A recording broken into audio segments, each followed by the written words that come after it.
Hi kuya, good morning. Madam, tumagal ko lang. Kamusta pagtitinda ng ice cream mo kuya? Okay lang po. Gano'n ka nakatagal nagtitinda ng ice cream? 9 years na po. 9 years. Dito ka lang sa lugar namin nagtitinda. Opo. Sila Quezon City, Pang po. Ah, ilan taon ka na kuya? Ano po, 30 years old po. 30? Sige po kuya. Nag-aaral ka pa ba kuya?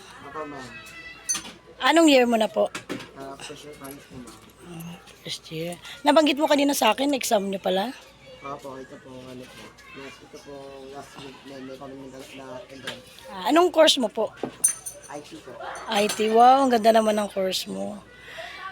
Sa'yo yung ice cream na yan. Hindi po, nasitihango lang po ako. Ay, nahango mo lang.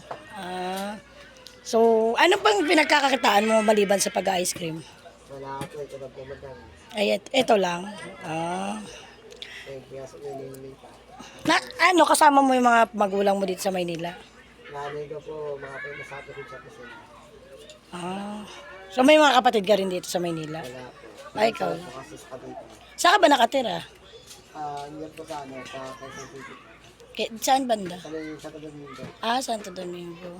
Kanino mo kinukuha yung ice cream mo? Sa Sampaloc po. Kamag-anak mo din? Hindi po. Posto po, may hari po. Boss mo. Magkano mo kinikita mo sa pag-ice cream? Hindi po palitas, lalo ko yun. Oras ng pagtinda ko. Sa Sabado, medyo cold day ko, pero pang alam na pasok ko. Monday. Ano bang oras ang pasok mo po? Dipili po sa schedule ko. May panggabi? Meron din po, Tuesday. Then, Ibig sabihin, after mo magtinda, pumapasok ka pa? masasays ko, makakatapos sa tinda ko. Ang sipag mo naman.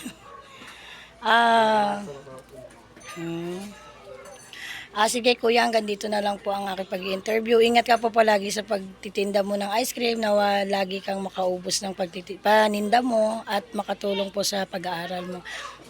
Sige po. Ano pong dalangin mo po sa araw-araw kuya?